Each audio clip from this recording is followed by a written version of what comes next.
Бие өвдөх үедээ зөвхөн эм эсвэл нэмэлт хижээл уудаг уу?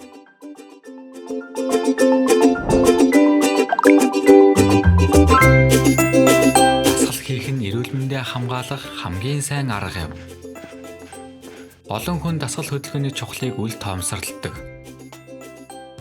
Дасгал хийснээр биеийн ба сэтгэлийн эрүүл хүчтэй болгодог. Дасгал хийвэл өвчнөөс сэргийлж стрессийг багасгадаг. Насан туршид 7 хоногт багадаа 150 минут хурдан алхах эсвэл ядаж 75 минут хүчтэй дасгал хөдөлгөөн хийх ёстой. Автобусоо метроноос нэг буудлын өмнө бууж алхаарай. Шат ашиглаарай. Өдөр тутмын амьдралдаа илүү алхах боломж бүрдүүлээрэй. Илүү эрүүл баймаар байгаа бол гүйх, дугуй унах, усан цэлэх гэх мэт аэроб дасгалуудыг 7 хоногт 150-аас 300 минут хийж заншаарай. Хүчний дасгалыг 7 хоногт 2 ба түүнээс дээш өдөр хийх нь тустай. 7 хоногт тогтмол дасгал хийгээрэй. Эхлээд хөнгөн ба бага хэмжээгээр эхлээрэй. Аажмаар давтамж хүч хугацаагаа нэмээд яваарай. Дасгал хийхээс өмнө заавал бие халаалт хийгээрэй.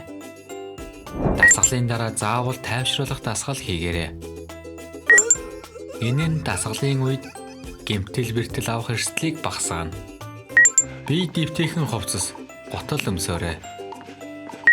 Халуун байх үед ус их уугаарай. Дасгал хийж байгаад ядарвал богино хугацаанд амраарай.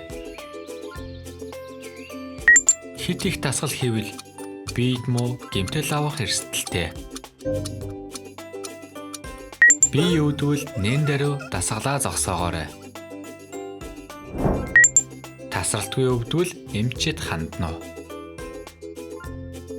Маш их ядарсан өдрөө хүчний дасгал хийлгүй зөвхөн сонголтын дасгал хийгээрэй. Сонголт нь биеийн өвдөлтийг намдааж булчин суллаж өгөхөд тустай. Тогтмол дасгал хийж эрүүл мэндээ хамгаалаарай.